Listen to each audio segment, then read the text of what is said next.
സമാധാന പ്രക്രിയയിലേക്ക് വളരെ പെട്ടെന്ന് കാര്യങ്ങൾ എത്താനുള്ള കാരണം തന്നെ റഷ്യയും ചൈനയും ഉപാധികളില്ലാതെ ഇറാനെ ശക്തമായി പിന്തുണയ്ക്കുന്ന ഒരു സാഹചര്യം ഉണ്ടായതുകൊണ്ടുകൂടിയാണ്. ഹോർമൂസ് കടലിടുക്ക് തുറക്കുന്നതാണ് ഏറ്റവും പ്രധാനപ്പെട്ട ചർച്ചാ വിഷയം. അതൊരു വലിയ തർക്ക മേഖലയായിട്ട് നിൽക്കുകയാണ്.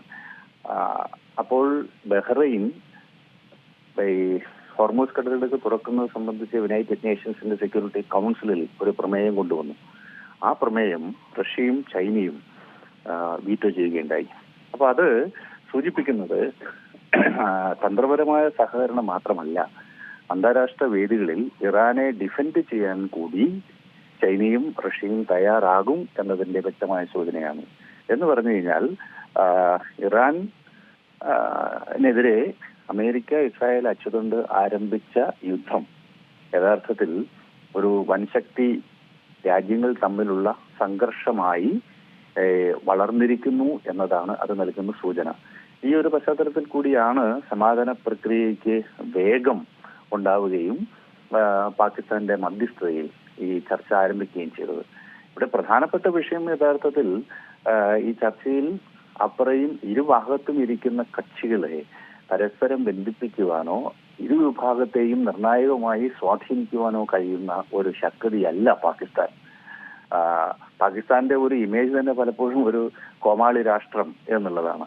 മാത്രമല്ല അമേരിക്കൻ താല്പര്യങ്ങൾ കൊത്ത് തുള്ളുന്ന ഒരു ക്ലൗൺ എന്ന ഒരു ഇമേജ് പാകിസ്ഥാൻ ഉണ്ട് താനും. അതുകൊണ്ട് തന്നെ പാകിസ്ഥാന്റെ മധ്യസ്ഥതയും അതോടൊപ്പം നിർണായകമായ വിഷയങ്ങളിൽ ഒരു കൺസെൻസസ് ഉണ്ടാകാതെയാണ് 21 മണിക്കൂർ നീണ്ടുനിന്ന സമാധാന പ്രക്രിയയിലേക്ക് പോയത്. സാധാരണഗതിയിൽ നിർണായകമായ വിഷയങ്ങളിൽ ബാക്ക്ഡോർ ഡിപ്ലോമസിയിലൂടെ, പിന്മാതിൽ നയതന്ത്ര ചർച്ചകളിലൂടെ ഒരു സമവായത്തിലെത്തിയതിനു ശേഷമാണ് ഉന്നത നേതാക്കൾ, അമേരിക്കയുടെ വൈസ് പ്രസിഡന്റ് JD വാൻസ് പങ്കെടുക്കുന്നു, ഇറാനെ പ്രതിനിധീകരിച്ച് അവരുടെ വിദേശകാര്യ മന്ത്രി അരാക്ചി പങ്കെടുക്കുന്നു. ഇങ്ങനെ ഒരു നെഗോഷിയേറ്റഡ് സെറ്റിൽമെന്റിലേക്ക്, ഒരു കരാറിലേക്ക് എത്തിപ്പെടാൻ സാധ്യതയുള്ള സാഹചര്യം ഉണ്ടാക്കിയതിനു ശേഷമാണ് ഉന്നത നേതാക്കൾ തമ്മിൽ കൂടിക്കാണുക. എന്നാൽ അത്തരത്തിലൊരു ബാക്ക്ഡോർ ഡിപ്ലോമസിയുടെ തലമൊന്നും നമുക്ക് കാണാനും സാധിക്കുന്നില്ല. അതുകൊണ്ട് ഒരർത്ഥത്തിൽ പരാജയപ്പെടാൻ വിധിക്കപ്പെട്ട ഒന്നായിരുന്നു പാകിസ്ഥാന്റെ നേതൃത്വത്തിൽ നടന്നിട്ടുള്ള ഈ ചർച്ച. പക്ഷെ അതിന്റെ ഒരു പോസിറ്റീവ് ആസ്പെക്ട് എന്താണെന്ന് വെച്ചാൽ സമാധാന പ്രക്രിയ ആരംഭിച്ചു എന്നുള്ളതാണ്. ഒരു യുദ്ധം നടന്നുകൊണ്ടിരിക്കുന്ന സാഹചര്യത്തിൽ നിന്ന് ചർച്ചാ ടേബിളിലേക്ക്, ഒരു മേശയ്ക്ക് ഇരുവശവും ഇരുന്ന് പ്രശ്നങ്ങൾ ചർച്ച ചെയ്ത് പരിഹരിക്കാൻ കഴിയും, അല്ലെങ്കിൽ പരിഹരിക്കണം എന്ന അവസ്ഥയിലേക്ക് കാര്യങ്ങൾ എത്തി എന്നുള്ളത് പോസിറ്റീവായ കാര്യമാണ്. അതോടൊപ്പം അമേരിക്ക ഇൻവോൾവ് ചെയ്തിട്ടുള്ള ഈ ഒരു വിഷയത്തിൽ അമേരിക്കയുടെ സൈനികവും സാമ്പത്തികവും ആയിട്ടുള്ള അവരുടെ ശക്തിയെ ബാലൻസ് ചെയ്യുന്ന ഒരു ശക്തി മറുവശത്തുണ്ടെങ്കിൽ മാത്രമേ വളരെ പെട്ടെന്ന് തന്നെ ഒരു സെറ്റിൽമെന്റിലേക്ക് കാര്യങ്ങൾ എത്തുകയുള്ളൂ. ആ ഒരു സാഹചര്യത്തിൽ ചൈനയുടെ പിന്തുണ വളരെ പ്രധാനപ്പെട്ടതാണ്. അപ്പൊ ചൈനയും റഷ്യ ഇതിനു മുമ്പ് തന്നെ ഉക്രൈൻ യുദ്ധത്തിന്റെ പശ്ചാത്തലത്തിൽ തന്നെ ഇറാനുമായി യോജിച്ച് പ്രവർത്തിക്കുന്നുണ്ട്. ഇറാൻ ഡ്രോണുകൾ നൽകുന്നുണ്ട്, അതുപോലെ റഷ്യയെ യുദ്ധത്തിൽ സഹായിക്കുന്നുണ്ട്.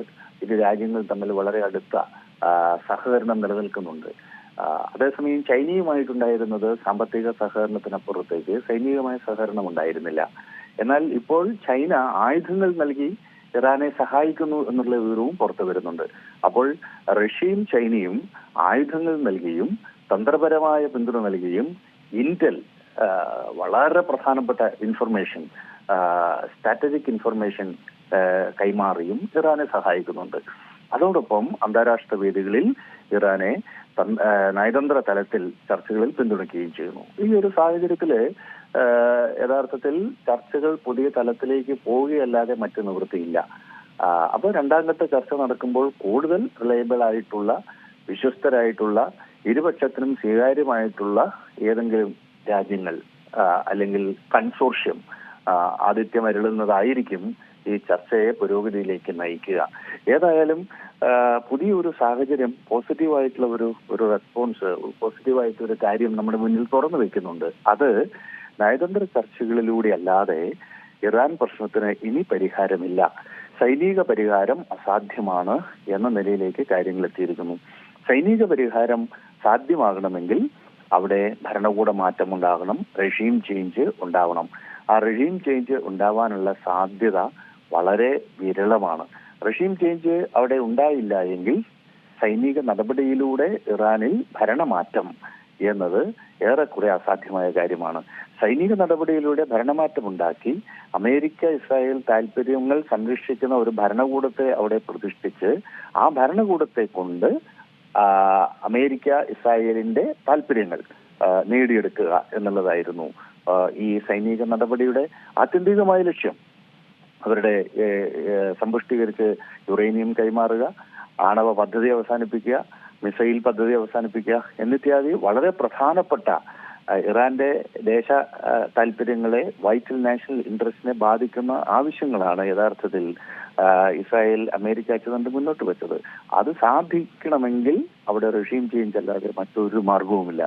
അത് അസാധ്യമാണ് എന്ന നിലയിലാണ് നിലവിലുള്ള ചിത്രം നമ്മുടെ മുന്നിൽ വരുന്നത്. കാരണം ഒന്നുകിൽ ആഭ്യന്തരമായിട്ടുള്ള വലിയ കലാപം അവിടെ ഉയർന്നു വരണം, രണ്ട് IRGC അടക്കമുള്ള അവരുടെ സൈനിക ദളങ്ങളെല്ലാം അവിടുത്തെ ഭരണകൂടത്തെ കൈയൊഴിഞ്ഞ് പുതിയ ഒരു സംവിധാനത്തിന് വഴിയൊരുക്കാൻ മാനസികമായി തയ്യാറാവണം.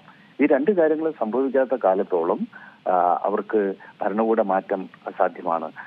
അപ്പോൾ ഇത് ഈ രണ്ട് കാര്യങ്ങൾ സംഭവിച്ചില്ല എന്ന് മാത്രമല്ല, പുതിയതായി അവർക്ക് കലവറയില്ലാത്ത പിന്തുണ റഷ്യയുടെയും ചൈനയുടെയും ഭാഗത്തു നിന്ന് കിട്ടുന്നു എന്ന ഒരു സാഹചര്യം കൂടെ വരുമ്പോൾ ഇറാനിൽ ഭരണകൂടം തുടരാനാണ് സാധ്യത. അത് കൂടുതൽ സ്റ്റെബിലിറ്റി കൈവരിച്ചു. അതിന്റെ ഭരണകൂടത്തിന്റെ തലപ്പത്തുള്ള നിരവധി ആളുകളെ എലിമിനേറ്റ് ചെയ്തു എങ്കിലും ആ സ്ട്രക്ചർ, ആ ഭരണകൂട വ്യവസ്ഥ അവിടെ ഇൻടാക്റ്റായി നിലനിൽക്കുന്നു എന്നുള്ളതാണ്. ആ സ്ഥിരത കൂടുതൽ ശക്തിപ്പെടുത്തുന്ന ഒരു ഒരു ഒരു ഡെവലപ്മെന്റ്സ് ആണ് സമീപകാലത്തും ഉണ്ടായിട്ടുള്ളത്. അപ്പൊ ഈ ഒരു സാഹചര്യത്തിൽ ഒരുപക്ഷെ ചൈനയും റഷ്യയും ഇറാനും ഒക്കെ താല്പര്യങ്ങൾ അവിടെ ഉൾച്ചേർന്നിരിക്കുന്നു. അമേരിക്കയുടെയും ലോകത്തിന്റെ തന്നെ താല്പര്യവും ഗൾഫ് മേഖലയിൽ ഉൾച്ചേർന്നിരിക്കുന്നു. ഗൾഫ് രാജ്യങ്ങളുടെ സുരക്ഷിതത്വവും അവരുടെ സാമ്പത്തിക സുസ്ഥിരതയും വളരെ പ്രധാനപ്പെട്ട കാര്യമായി മാറിയിരിക്കുന്നു. ഇന്ത്യയെ പോലെയുള്ള രാജ്യങ്ങൾക്ക് 1 കോടിയോളം വരുന്ന ഇന്ത്യൻ ഡയസ്പോറ അവിടെയുണ്ട്, നമ്മുടെ എനർജി സെക്യൂരിറ്റി ഉണ്ട്. ഇങ്ങനെയുള്ള ഘടകങ്ങൾ നമുക്കും വളരെ പ്രധാനപ്പെട്ടതായി മാറിയിരിക്കുന്നു. ഇത്തരം ഘടകങ്ങളെല്ലാം പരിശോധിക്കുമ്പോൾ വളരെ റിലയബിൾ ആയിട്ടുള്ള ഒരു കൺസോർഷ്യം, ഒരുപക്ഷെ യൂറോപ്യൻ യൂണിയൻ പോലെയോ അല്ലെങ്കിൽ യുണൈറ്റഡ് നേഷൻസ് നേരിട്ടോ ഒക്കെ നടത്തുന്ന ഒരു സമാധാന പ്രക്രിയയിലേക്ക്, വൻശക്തി രാഷ്ട്രങ്ങൾ കൂടി ഉൾപ്പെട്ട ഒരു സമാധാന പ്രക്രിയയിലേക്ക് കാര്യങ്ങൾ വളർന്നാൽ തീർച്ചയായിട്ടും ഈ പ്രശ്നത്തിന് പരിഹാരം ഉണ്ടാകും. ആ ദിശയിലേക്ക് കാര്യങ്ങൾ നീങ്ങുകയും ചെയ്യും. അതിനുള്ള മാതൃക തന്നെ 2015 ഒബാമ ഉണ്ടാക്കിയിട്ടുള്ളതാണ്. അത് P5+1 എന്ന കരാർ. അത് ലോകത്തിലെ ഈ യുണൈറ്റഡ് നേഷൻ സെക്യൂരിറ്റി കൗൺസിലിലെ സ്ഥിരാംഗങ്ങളായ 5 രാജ്യങ്ങളും ജർമ്മനിയും ചേർന്നിട്ടുള്ള ഒരു കൺസോർഷ്യമാണ് പെർമനന്റ് 5+1 എന്ന ആ കരാർ രൂപപ്പെടുത്തിയത്. ഇറാന്റെ ആണവ ആയുധങ്ങൾ നിർമ്മിക്കാനുള്ള ആണവായുധം ഉണ്ടാക്കുന്നതിലേക്ക് നയിക്കുന്ന ആണവ ഗവേഷണത്തെയും പദ്ധതികളെയും അവസാനിപ്പിക്കുക എന്ന ലക്ഷ്യത്തിന് വേണ്ടിയിട്ടാണ് അത് രൂപപ്പെടുത്തിയത്. സമാനമായ രൂപത്തിൽ ഈ റഷ്യയും ചൈനയും അടക്കം ഉൾപ്പെടുന്ന ഒരു സമാധാന പ്രക്രിയ തീർച്ചയായിട്ടും ഈ സംഘർഷത്തിന് അറുതി വരുത്തും. അതല്ലാതെ പാകിസ്ഥാനെ പോലെയുള്ള ഒരു ക്ലോൺ സ്റ്റേറ്റിനൊന്നും ഈ ഒരു വിഷയം പരിഹരിക്കുവാനോ അല്ലെങ്കിൽ ഫലപ്രദമായ മധ്യസ്ഥത്തിന് കഴിയും എന്ന് ഞാൻ കരുതുന്നില്ല. ഏറ്റവും പുതിയ വാർത്തകളും വിശേഷങ്ങളും വിരൽത്തുമ്പിലറിയാൻ സീ മലയാളം ന്യൂസ് എല്ലാ ഡിജിറ്റൽ പ്ലാറ്റ്ഫോമുകളിലും ലഭ്യം.